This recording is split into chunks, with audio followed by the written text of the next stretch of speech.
inicio para la clase de esta tarde. Esta también ingresa para el segundo parcial, que es sobre las medidas de dispersión. Ya en la clase anterior habíamos hablado de las medidas de tendencia central. Permítame, solo quiero contestar un mensaje que don Saúl me ha enviado.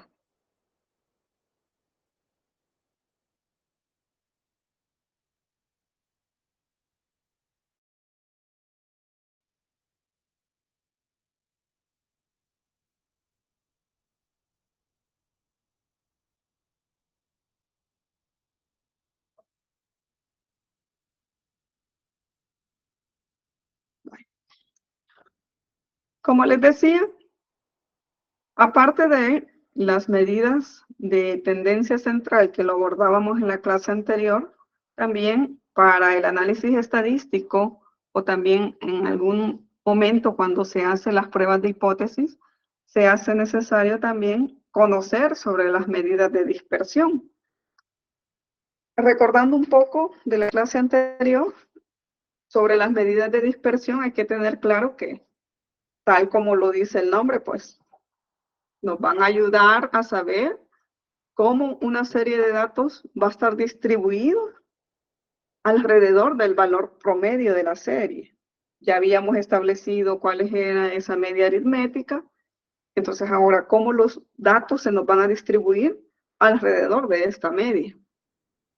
También estas medidas de dispersión forman parte de la estadística, pero en el caso, pues cuando ya estamos abordando una investigación científica, va a tener una mayor utilidad cuando se estén haciendo estimaciones y en el momento de la aplicación de esos estadísticos para hacer una prueba de estadística inferencial, que lo que yo he encontrado puedo inferir o generalizar desde mi muestra, puedo generalizar ciertas características que la población en general pueda estar presentando en base a lo que yo he obtenido y lo que he analizado de los datos de la muestra que yo puse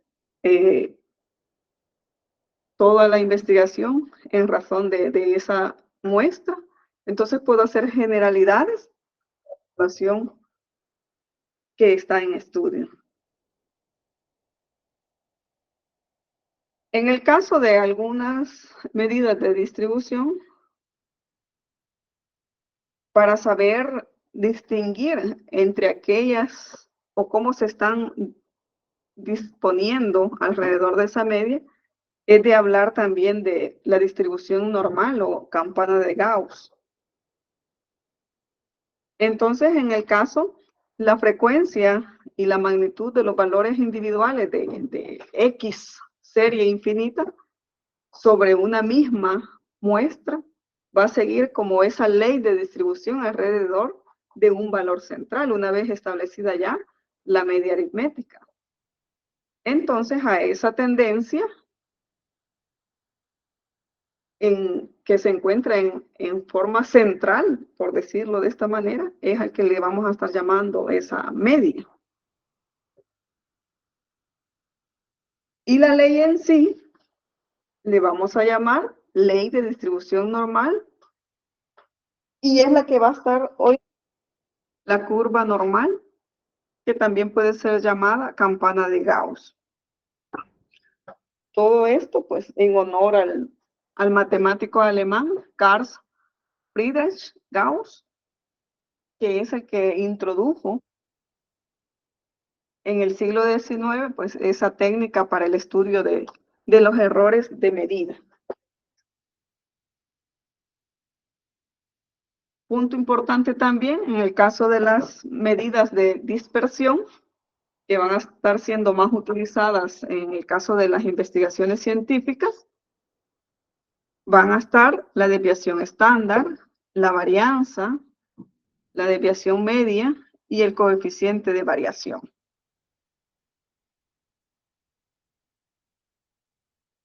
Abordar cada una de ellas, así de manera generalizada,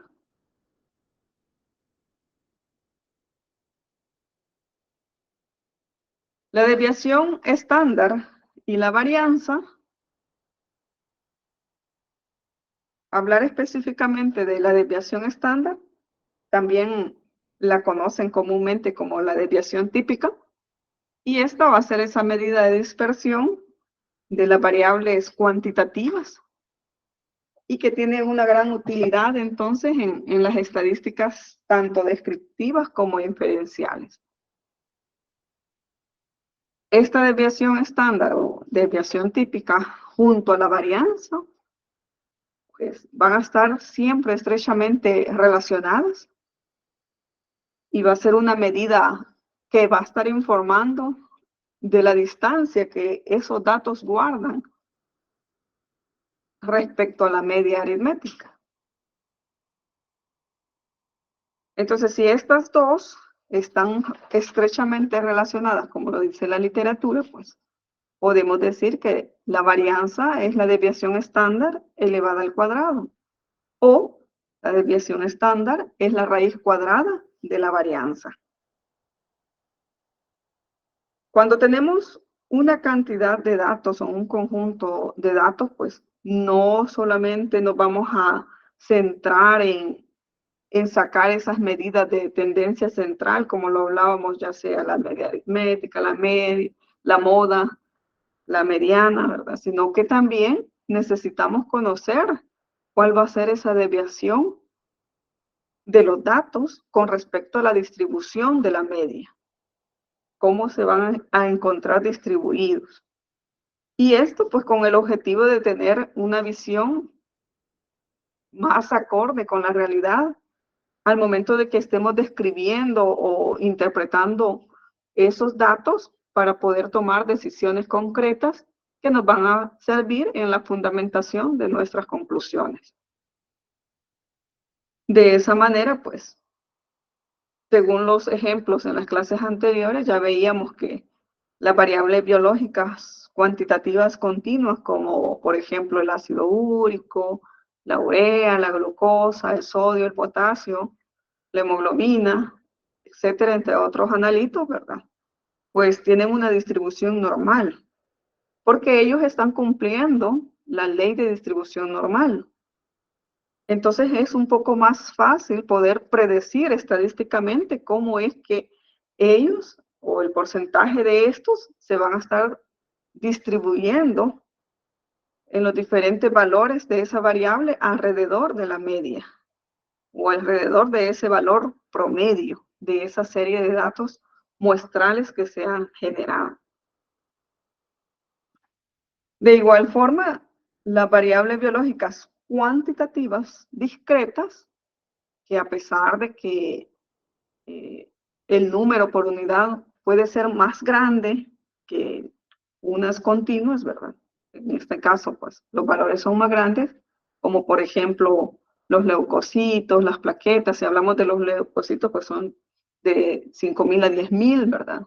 Plaquetas que van de 150.000 a 450.000, ya son cantidades grandes. Los hematíes, ya estamos hablando de millones, de 4.5 a 5.5 millones.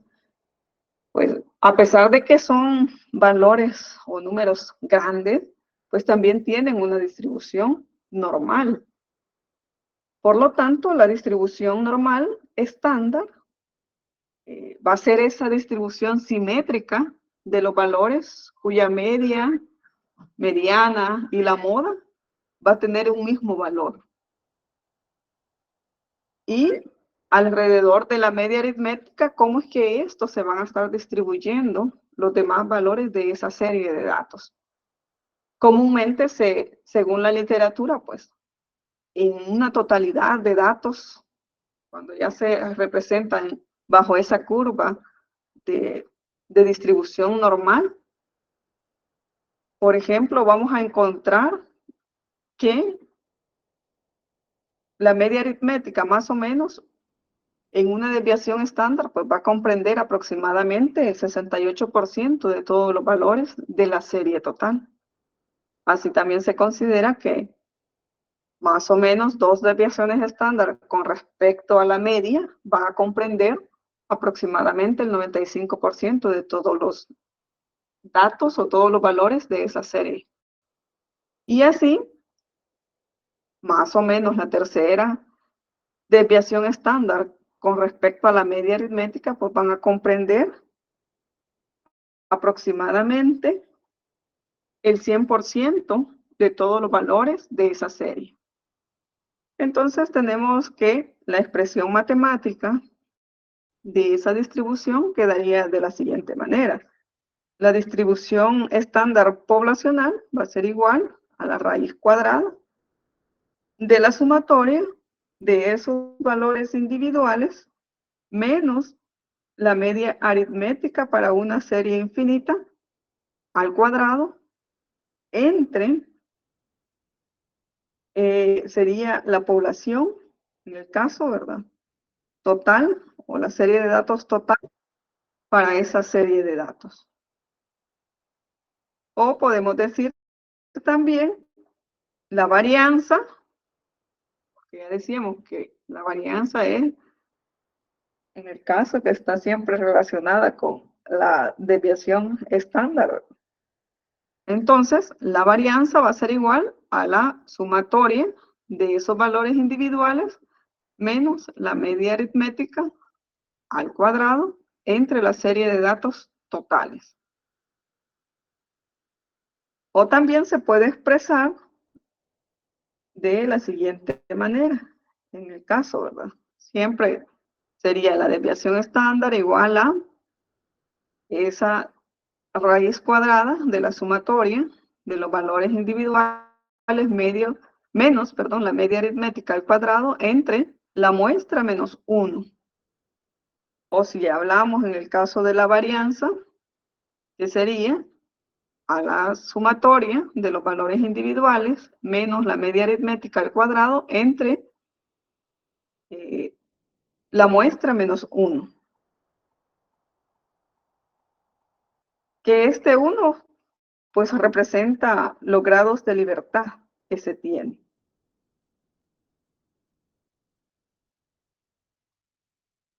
Acá está la representación y en el caso de los símbolos, ¿verdad? ¿Qué representa cada uno de ellos? La desviación estándar poblacional, la desviación estándar de la muestra, el símbolo de sumatoria, los valores para las medidas individuales, la media aritmética para una serie infinita y así sucesivamente.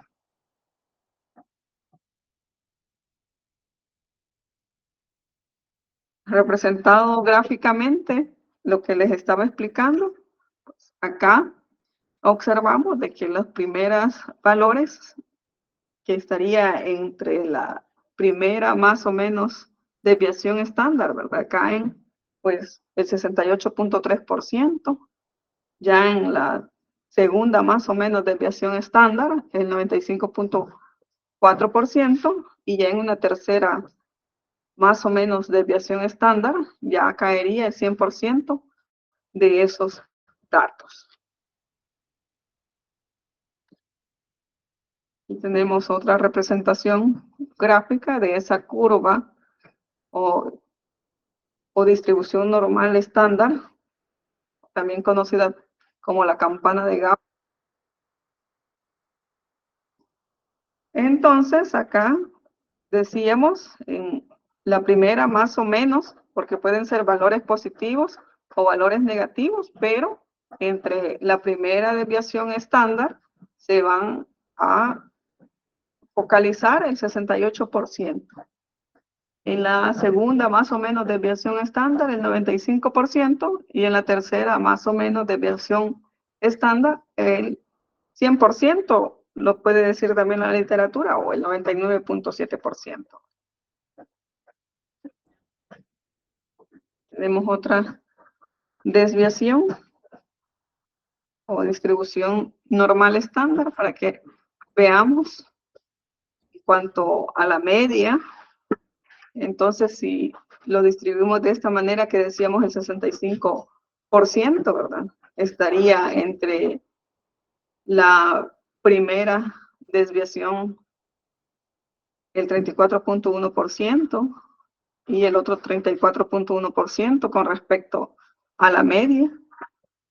Luego en la segunda desviación quedaría a cada lado el 13.6% entre los valores positivos y negativos de la segunda desviación estándar. Y en la tercera, que quedaría del 2.1 con respecto a la media en cada uno de la tercera, más o menos, desviación estándar.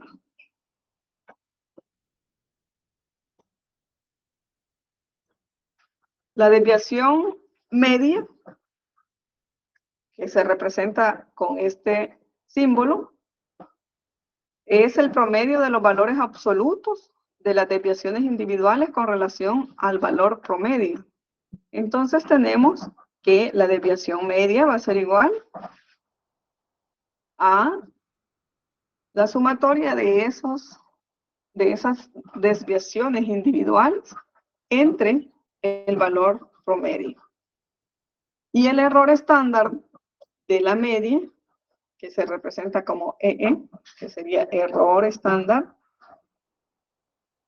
Para el caso, por ejemplo, si de una población se van a extraer diferentes muestras sucesivas de grupos de valores, lo que se hace es primero calcular la media de cada muestra y luego se va a obtener ese promedio de las medias muestrales para obtener entonces un valor que estima la media de la población, que se representa con este símbolo. Ya si se requiere conocer la dispersión de las diferentes medias de cada muestra tomada, entonces se debe de calcular ese error estándar de la media. Y por lo tanto, entonces queda que el error estándar de la media proporcionada a una medida, o proporciona, perdón, la medida de incertidumbre que hay al estimar una media poblacional a partir de una media muestral, que sería representada con este símbolo. Otra medida de dispersión que decíamos que es el coeficiente de variación. En este caso, pues vamos a estar expresando la proporción que representa la desviación estándar, pero con relación al promedio expresado en porcentaje. Entonces, la fórmula es coeficiente de variación igual a esa desviación estándar entre el promedio expresado por 100, para que nos quede en porcentaje.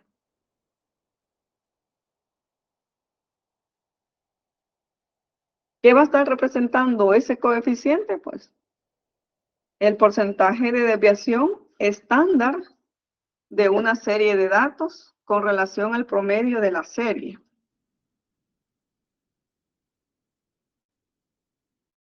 Y este coeficiente es muy útil para poder estimar la dispersión de los datos con relación a la media de toda la serie.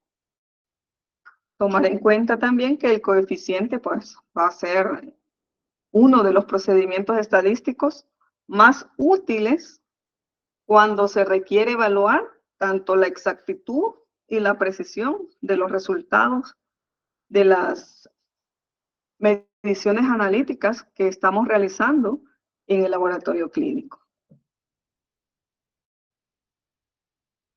Para una serie de datos, por ejemplo, que sea en condiciones estables, pues el investigador espera que el coeficiente de variación de los resultados entre cada una de esas muestras o entre cada laboratorio que ha ido muestreando determinado analítico, pues no sea menor al 5%.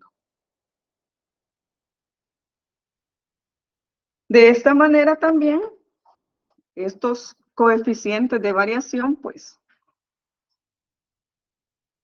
de esos resultados analíticos que se han realizado, ya sea intramuestra o intralaboratorios, en donde puede haber una gran variabilidad de metodologías que se han utilizado en los diferentes laboratorios para poder obtener esas muestras, ¿verdad? O diferentes instrumentos o fundamentos incluso que se utilizan para llegar a obtener esos resultados, pues a raíz de que se utilizan diferentes metodologías, instrumentos, pues va a aumentar también la variabilidad, va a ser mayor debido a la cantidad de variables intervinientes en cada uno de esos procesos en los cuales están involucrados para obtener el dato que de determinado analito, vamos a decir el ácido úrico, ¿verdad? Que en un laboratorio pueden estar utilizando cierta metodología muy diferente, también los instrumentos que se utilizan en otro laboratorio. Entonces eso, todo lo externo que está influyendo también, pues me va a aumentar esa variabilidad que involucra tener una gran cantidad de valores en cuanto a la relación que pueda tener un resultado con otro resultado de un laboratorio con otro laboratorio o de una muestra con otra muestra, pero depende de qué metodología se esté utilizando. Entonces, al tener esa gran cantidad de variables intervinientes, pues es mayor y en consecuencia el coeficiente de variación también va a ser más amplio en este caso. Puede incluso, por ejemplo, ser aceptado un coeficiente de variación entre cada uno de los laboratorios hasta el 10%, porque ya decíamos, va a depender de muchos factores intervinientes para que me están alterando o me están haciendo una mayor variabilidad de ese coeficiente. Entonces puede ser aceptado hasta un 10%, no como anteriormente decíamos que lo ideal es que no sea superior al 5%. Por lo tanto, debe de tenerse presente, sin embargo, pues cuanto mayor sea el coeficiente de variación, mayor será la imprecisión de la prueba. Y en consecuencia, pues la exactitud del resultado también se hace un poco más incierta debido a esa variabilidad de valores que se pueden obtener.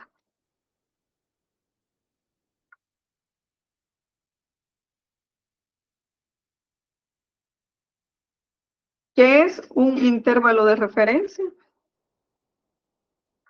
Cuando hablamos de los intervalos de referencia, esto puede ser debido a que una distribución normal estándar, vamos a hablar del 95% de todos esos valores, ¿verdad? De la variable cuantitativa y que se han ido medidos o que se han ido midiendo, estos se van a encontrar, se espera que dentro de las dos primeras desviaciones estándar en el laboratorio, ¿verdad? Entonces, ya una vez estimado esos intervalos de referencia de determinado analito, pues va a depender, en el caso puede ser una variable biológica tanto cuantitativa continua o puede ser también discreta, ¿verdad? Pero si se han ido midiendo en muestras relativamente pequeñas el valor promedio de esa muestra y así también la desviación respecto a esa media, pues luego se va a ir sumando y restando el valor de esas dos desviaciones estándar al valor promedio de esa serie. En otras palabras, pues tendríamos que ese intervalo de referencia se va a establecer a través de la desviación, perdón, la media aritmética más o menos dos desviaciones estándar. Por ejemplo, si vamos a decir en un rango de referencia, no va a ser lo mismo ese rango de serie del que se ha estado hablando, ¿verdad? Y que se va a obtener entonces restando el mayor valor de la serie de datos a ese menor, como anteriormente se había dicho, ¿no?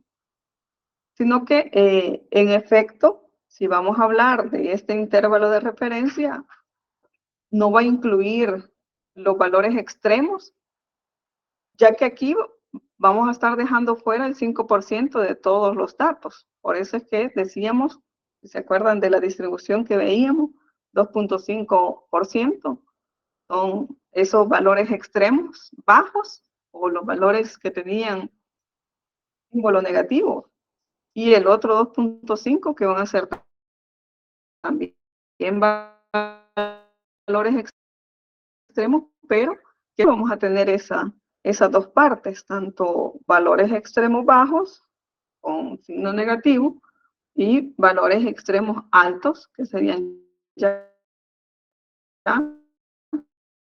de una manera positiva.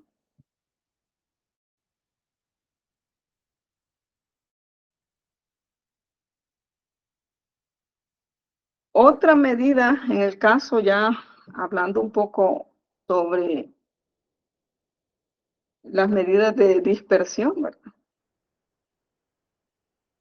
Otro punto importante es abordar, aunque sea de manera general, porque ya para el tercer parcial se abordará un poco más a profundidad, sobre la distribución T de student. Solo generalidades nada más, pues según la literatura, William Gosset fue un estadístico inglés que para el año de 1908, utilizando el seudónimo de Student, publicó una distribución muestral teórica que él llamó distribución T. Desde entonces se conocen con el nombre de distribución T de Student, en honor, ¿verdad?, al seudónimo que este estadístico inglés pues, utilizaba para poder hacer sus publicaciones. Esa distribución se basa más que todo en la consideración de que las variables cuantitativas en una población, pero que se basa a partir de la cual se van a obtener muestras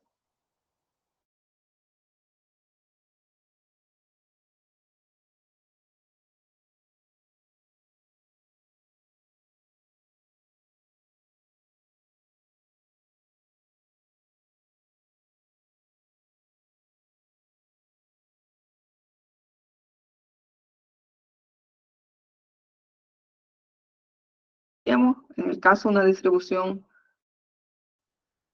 continua, va a estar formada en forma de y que se representa también de una manera perfectamente simétrica.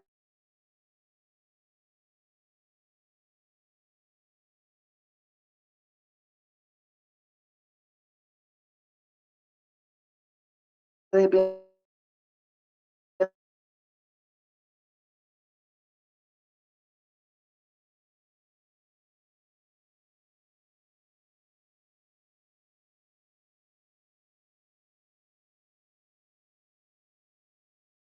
el tamaño de la muestra. Hace aquí como una semejanza en cuanto a la diferencia que puede existir de la distribución Z o la distribución T, y que va a tener una mayor dispersión. Va a ir aumentando a medida que el tamaño de la muestra va a ir bien.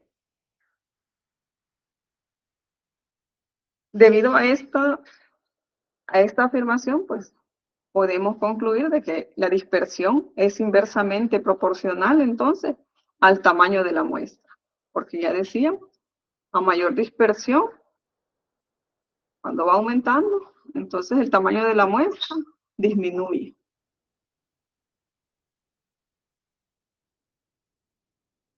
La distribución T también va a tomar en cuenta pues el tamaño de la muestra expresado como grados de libertad, que lo veíamos en la descripción anterior como GL. En este caso, los grados de libertad se van a obtener pues restando 1 del tamaño de la muestra, y así tenemos los grados de libertad n, que va a ser nuestra muestra, menos 1. para obtener esos grados de libertad. La utilidad en sí de esta distribución T-de-Student, más que todo es cuando se requiere probar hipótesis con muestras de tamaño menor a 30 unidades de observaciones. Por eso lo representamos como n menor a 30. Entonces, cuando nuestra investigación está en base a un tamaño menor de las muestras que yo estoy investigando, ¿verdad? O que les he pasado mis instrumentos, en aquellas que son de tamaño menor a 30 unidades de observación, pues yo le voy a aplicar este estadístico de la distribución T-de-Student para poder probar las hipótesis de trabajo, ya sea aceptándolas o rechazándolas.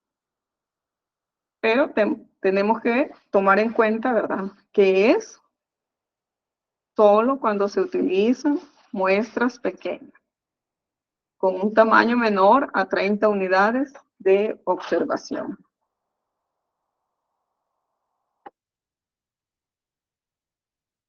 De esta manera acá, si observan en esta diapositiva, la simetría de esta curva, pues depende también del tamaño de la muestra, porque decíamos que cuanto más pequeña es la muestra, menos simétrica será esa curva.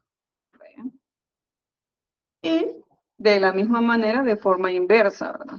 Cuanto más grande, va a ser inversamente. En este caso, cuanto más grande, más simétrica, ¿vean?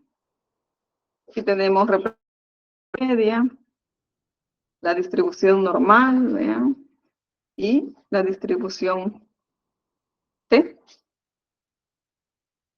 Y para poder observar esa magnitud de dispersión que existe en relación entre una distribución y la otra distribución de esos valores.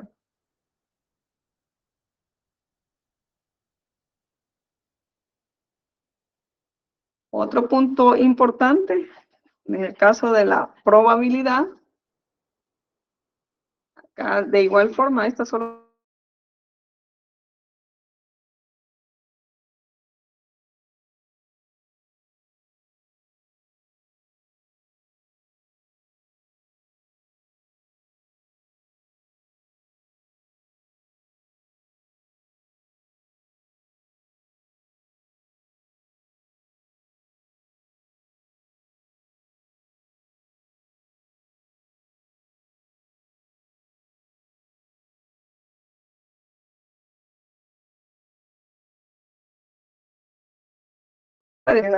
determinado suceso, cuando ya se están analizando esos datos para poder hacer esas estimaciones de cómo poder hacer inferencias en el caso de concretizar las que pueda tener. Entonces, esas pruebas de hipótesis e inferencias, como les digo, se hace indispensable en la investigación tener en cuenta esa teoría de las probabilidades, la incertidumbre. Las muestras que nuestros trabajos de investigación en su momento, pues, esas muestras para ser representativas del universo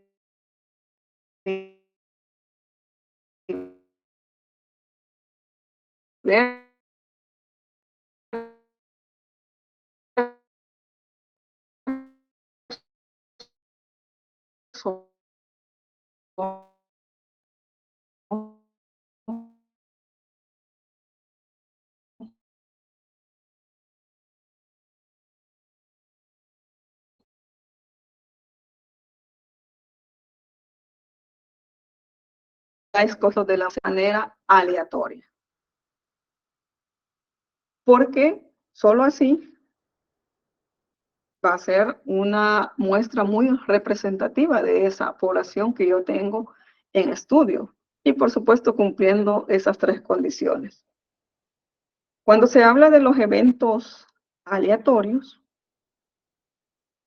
esos eventos pues tienen como ciertas características, porque van a admitir ya sea 2 o más resultados igualmente probables, y partiendo de esto, pues no se tiene elementos de juicio que permitan predecir racionalmente lo que va a ocurrir en determinada prueba o ensayo que se está realizando.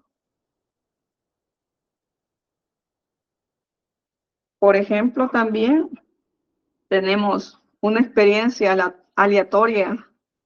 Va a consistir en un conjunto de esas pruebas que estamos realizando, pero que estén hechas en unas mismas condiciones y que por lo tanto pues su ocurrencia o no ocurrencia va a estar determinada solamente por eventos al azar.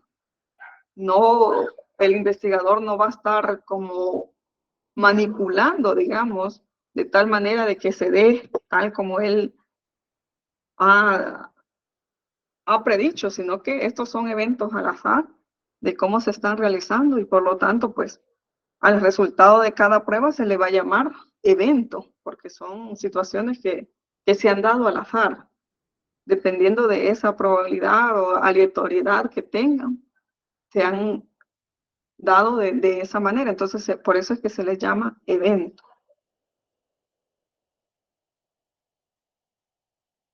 Y traigo así a colación textualmente, pues, dado un conjunto de resultados igualmente posibles, la probabilidad P de un evento A, que se va a simbolizar como PA, o el evento, ¿verdad?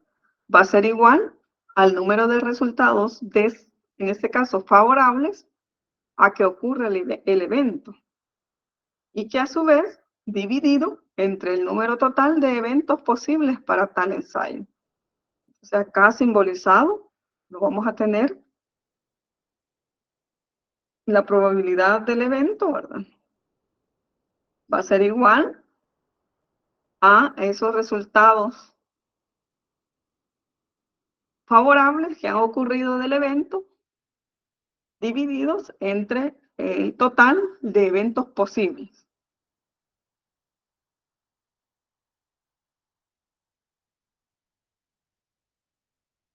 Acá solo es generalidades, como les digo. En la otra unidad se va a estar abordando a mayor profundidad. Tratar un poco sobre la probabilidad teórica, la probabilidad empírica y la probabilidad subjetiva. ¿Qué serían los tres tipos de probabilidades? Y cada uno de ellos, si hablamos de la probabilidad teórica, lo vamos a decir que es a priori o antes de. Entonces, la probabilidad teórica solamente puede predecir ciertos resultados, pero de manera ideal, ideales posibles. Por ejemplo, tenemos el ensayo teórico de lanzamiento de una moneda al aire. Solamente puede tener 2 resultados posibles, ya sea cara o cruz, ¿verdad? O puede decirse también cara o corona, ¿verdad? O sea, entonces, va a ser la media para cada uno de los eventos. Va a ser la mitad para cada uno, ya sea la mitad para la cara o la mitad para la cruz. Con la probabilidad empírica, estos ya son a posteriori. Entonces, la probabilidad empírica va a estar un poco difiriendo con respecto a la probabilidad teórica, en el sentido que esta probabilidad pues, va a ser el resultado de los eventos reales que ya sucedieron. Por eso es a posteriori. Y la probabilidad subjetiva, esta se va a basar más que todo en la confianza, se puede decir, por eso está hasta entre comillas, ¿verdad? Y en la confianza que se tiene que tal o cual acontecimiento puede ocurrir con un determinado porcentaje. En otro aspecto puedo decir entonces que va a ser como la intuición personal que tenga el investigador respecto a cómo va a ocurrir determinado evento. Es como seguir mi instinto, por decirlo de esta manera. Y así pues el valor probabilístico va a estar determinado por el conocimiento que la persona, en este caso el investigador, pues hace esa conjetura, pero teniendo la relación, por supuesto, ¿verdad?, con el tema que se está investigando y cuál es el grado de conocimiento que esta persona pueda tener. Otro punto importante con respecto a los axiomas de probabilidad, el cálculo probabilístico tiene como fundamento 3 axiomas y estos serán el axioma de positividad, el axioma de certidumbre y el axioma de complementariedad. Cuando se habla del axioma de positividad, acá la probabilidad de ocurrencia de un evento es no negativo, es decir, puede ser 0 o positivo. En el caso del axioma de certidumbre, la probabilidad mínima de que ocurra un evento es 0 y la probabilidad máxima es 1. Entonces el rango de probabilidad va a ir de 0 a 1. Y el axioma de complementariedad se refiere a que la suma de las probabilidades de eventos complementarios y mutuamente excluyentes va a ser igual a 1. Y son, en el caso, pues, cómo se está dando en los eventos esa probabilidad.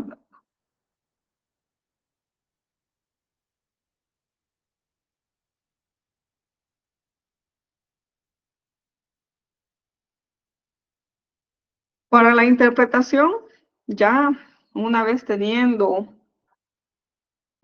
los datos, ya teníamos los datos crudos o los datos brutos, tal como se obtuvieron de los instrumentos de recolección de datos, se sometieron a los distintos cálculos para poder tener una representación gráfica de ellos, ya sea a través de tablas de frecuencia, calculando también esas medidas de tendencia central. Se hace necesario también tener esa distribución o las medidas de dispersión. Incluso se ha sometido a estadísticos de prueba nuestras hipótesis de trabajo. Entonces, puedo tener ya, cuando se han realizado los cálculos necesarios, sigue lo que es la interpretación de esos datos numéricos. Y en investigación, pues un mínimo en la investigación, cuando ya estamos hablando de un mismo número absoluto, que puede tener diferentes significados, pero que también de una manera inversa, podemos decir, en el caso de los números relativos, estos pueden expresar ya sea una determinada proporción o frecuencia con relación ya sea de 1, 10, 100, 1000 o 10.000 o más posibles resultados, pero que expresan similitudes o diferencias comparables cuando se están expresando con relación a mismos factores que van a ir haciendo como esa multiplicación, ¿verdad? Aunque provengan de denominadores de diferente tamaño. Entonces, cuando hablamos de este punto, en el caso de la interpretación, pues a efecto de poder interpretar correctamente estos significados de los datos, conviene conocer y dominar también algunos recursos estadísticos. Ya acá dejamos de un lado esas medidas de agrupación de los datos, ¿verdad? Sino que venimos acá a tener otros recursos que van a venir a ayudar al investigador para poder hacer una mayor interpretación de los datos que se han obtenido. Y es así que dependiendo de la relación que estos tengan o las similitudes con respecto a los resultados obtenidos y la relación que estos guardan entre sí, pueden ser valores muy grandes, ¿verdad? Como lo decíamos anteriormente. Entonces, esos recursos estadísticos van a ayudar a una mejor interpretación. Tal es el caso de las tasas y de las razones. Cuando digo tasas, hay que hacer una referencia a que van a ser esos recursos estadísticos para poder expresar la frecuencia relativa con que van a ocurrir determinados eventos. Y estas van a ser particularmente útiles para poder dimensionar esos eventos y que son relativamente poco frecuentes. Puedo decir entonces que en términos generales, estas tasas me van a expresar la frecuencia relativa con que va a ocurrir un fenómeno entre la población determinada en un momento determinado. Y de esta manera, pues, van a ser el resultado de dividir el número de veces que ocurrió ese fenómeno entre el total de veces en las que pudo haber ocurrido dicho fenómeno. Y por lo tanto, si decimos de esta manera, lo vamos a clasificar entre las tasas expresadas con una probabilidad empírica, que es la que estábamos diciendo acá, ¿verdad? Que de a posteriori, esa probabilidad difiere de la teórica, ¿verdad? ¿Y cuáles van a ser esos eventos? Porque decíamos el número de veces que ocurrió, por eso es a posteriori, entre el total de veces en el que pudo haber ocurrido dicho evento.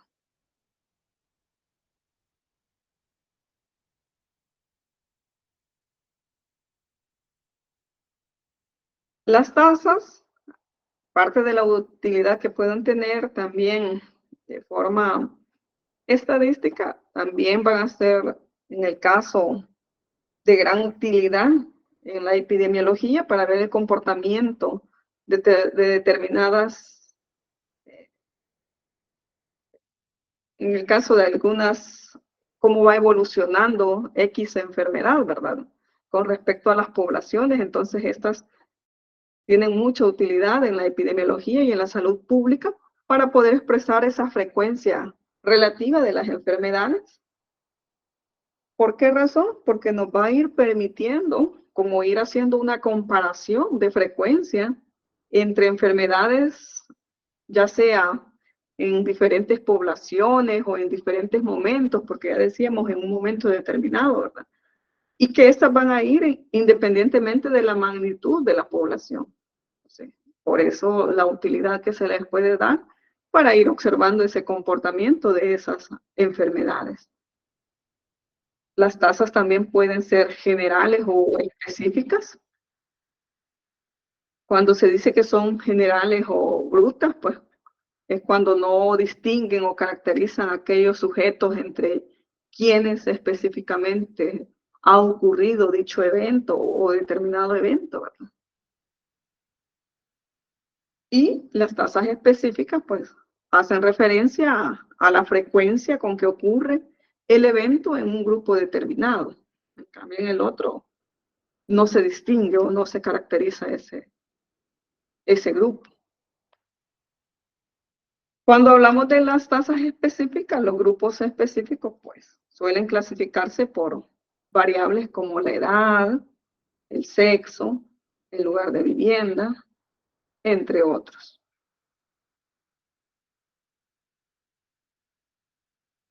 La utilidad que estas tasas puedan tener en el ámbito de la salud, pues, puedo decir algunos ejemplos: la tasa de natalidad, la tasa de mortalidad general, las tasas de mortalidad específica. Para efectos más prácticos serían las más utilizadas en el campo de la salud.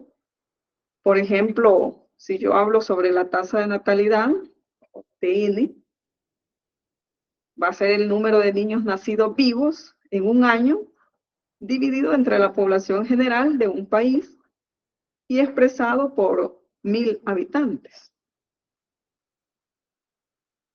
Ya con la tasa de mortalidad general, o TMG, que representa el número de fallecidos en un año dividido entre la población general de un país, expresado por 1000 habitantes. Esta tasa de mortalidad general no distingue el peso específico de las diferentes causas de muerte que tiene sobre una población. No va a hacer esa especificación, sino que solo va a ser el número de fallecidos en general, sin explicar esas diferencias de causas de muerte de la población. Y las tasas de mortalidad específica, pues acá, por causa de muerte, van a ayudar a precisar una situación particular de cada una de las enfermedades de cada país y en cada momento, porque acá ya estamos especificando cuál fue la causa de muerte. Entonces puede ayudar mucho en casos de la salud pública o de la epidemiología de un país, ¿verdad? ¿Cuáles serían esos casos particulares de ciertas o determinadas enfermedades que están afectando más a la población en cuanto a las tasas de mortalidad que puedan generar en ciertos países? Otras de utilidad tenemos la tasa de mortalidad neonatal o TMN, que representa el número de defunciones de niños menores de 28 días entre el total por cada 1000 recién nacidos vivos en un año. Tenemos el caso también de la tasa de mortalidad infantil, que aquí lo que nos va a venir a expresar es el número de niños menores de un año que mueren en un año con relación al número de niños nacidos vivos ese mismo año. Entonces, ver esa relación que tienen. Y por supuesto, pues en un lugar y momento determinado, expresado por 1000 nacidos vivos. Y esta ya es una tasa específica de mortalidad. Otra tasa importante es la tasa de mortalidad materna, que nos va a venir a expresar el número de defunciones de madres por cada 1000 niños nacidos vivos en un momento y lugar determinado. Se dice también, según la literatura, pues que esta tasa de mortalidad infantil junto con la tasa de mortalidad materna son dos grandes indicadores más sensibles de las condiciones de salud que pueda tener un determinado país. Entonces va a depender de cuántos niños estén falleciendo y cuántas madres. Así se puede ir clasificando el sistema de salud de ese país. La tasa de letalidad, esta más que todo expresa la proporción de personas que mueren por enfermedades entre los afectados por la misma, pero siempre en un periodo y área determinada. Esta tasa de letalidad también representa pues, un indicador, pero en el caso de la virulencia o de la gravedad de determinada enfermedad, y puede ser representada porcentualmente.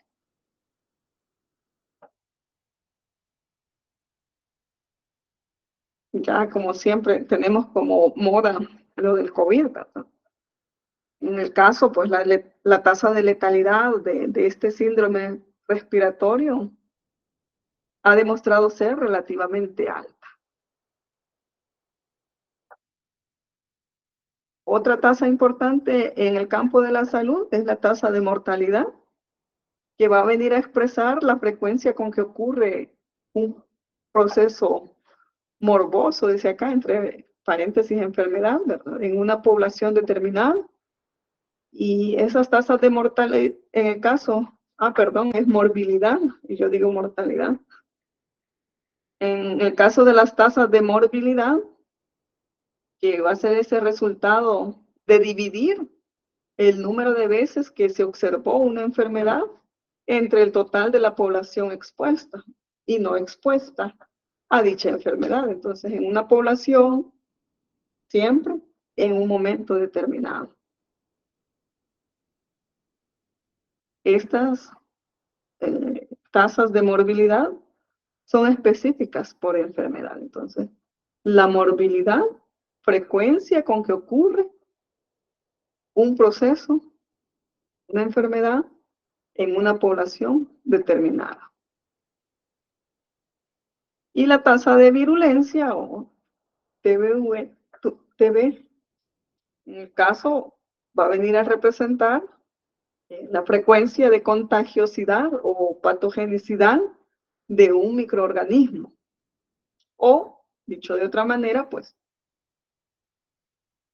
decir virulencia se va a referir a la capacidad de causar daño a la salud por parte de ese microorganismo presente en la población, ¿verdad? Que le está causando determinada enfermedad. Entonces, esa frecuencia de contagiosidad o patogenicidad va a venir a representar esa tasa de virulencia.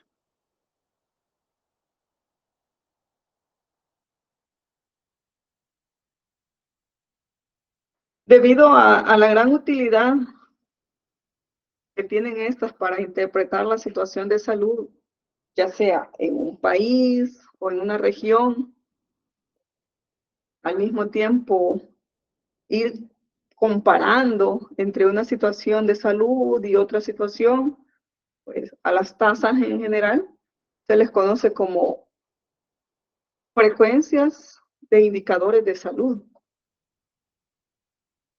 Y la combinación de esos indicadores puede utilizarse o usarse como un índice de salud de determinado país. Depende de esos indicadores, así también se puede clasificar el sistema de salud de X país en estos días. Tenemos acá, en cuanto a las tasas, la diferencia entre número absoluto y número relativo, ¿cómo estaría representado en este caso? Pues, por ejemplo, en una población X de 50.600 habitantes, se representan 250 casos de dengue, que sería la prevalencia, en tanto que en otra población denominada Y, de 70.400 habitantes, hubo 290 casos. Para ambos viene la pregunta, ¿cuál de los dos o cuál de las dos poblaciones fue más frecuente el dengue? ¿En cuál de las dos? Recordando siempre que los números absolutos diferentes no necesariamente van a expresar diferencia, porque si lo veo así, de manera aislada y con números absolutos, ¿verdad?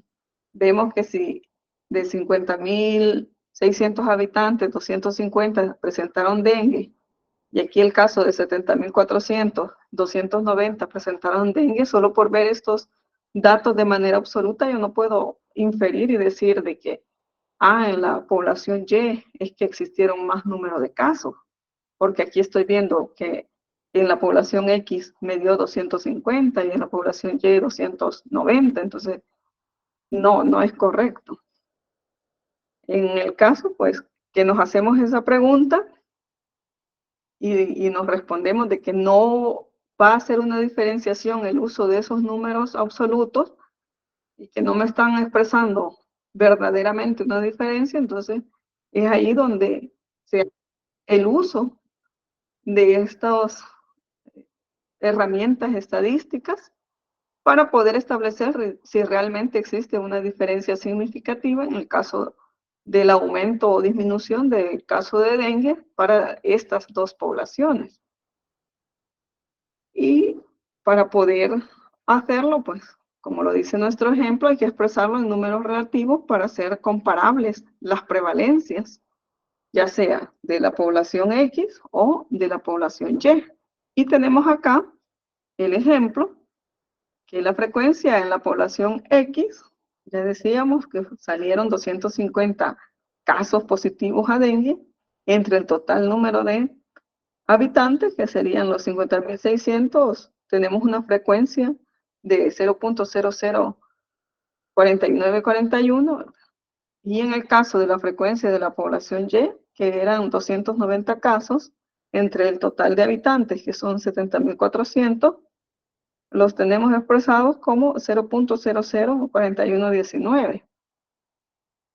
Y hacemos acá el cálculo, ¿verdad? En cuanto a la frecuencia en X, en la población X, el resultado que tuvimos por 10 es igual a 0.04941 casos por cada 10 habitantes. Si lo multiplico por 10, ya acá si lo multiplico por 100, me quedaría 0.4941 casos por cada 100 habitantes. Si este resultado lo multiplico por 1000, que sería igual a 4.941 casos por cada 100.000.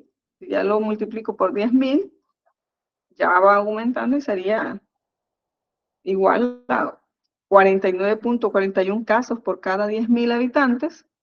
Y si lo multiplico por 100.000, que sería 494.1 casos por cada 100.000 habitantes.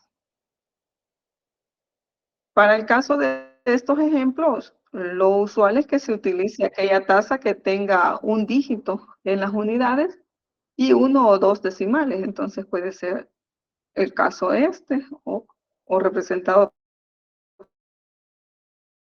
también, ya sea por cada 1.000 habitantes o por cada 10.000 habitantes. Acá, en este caso que observamos, el más conveniente es de 4.94 por 1.000 habitantes. En otras palabras, entonces, que la población X ha habido 4.94 casos de dengue por cada 1.000 habitantes.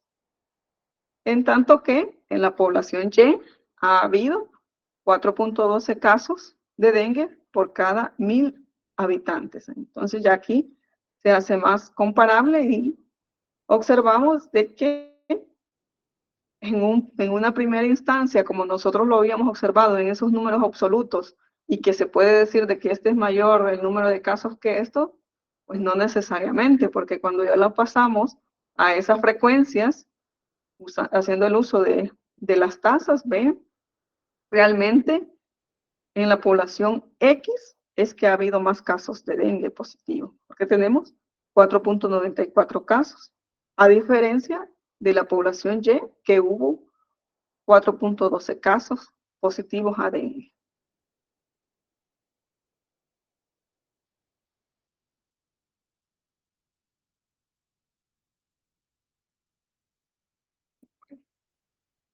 Para poder hacer un poco más digerible lo que estoy conversando, no lo saturo más de información en esta tarde, me quedaría en esta diapositiva para poder continuar el día lunes. Continuaremos para poder dar seguimiento, para que así, he estado hablando de tantos números que podemos entrar en una confusión, ¿verdad? Entonces mejor me quedo hasta acá. Continuamos el día lunes, porque sí me falta cierto número de diapositivas para poder terminar esta clase. Entonces, nos quedaríamos hasta acá, chicos. No sé si tienen alguna duda o sugerencia o observación que deseen realizarlo, pues nos quedamos hasta acá. Continuaremos el día lunes.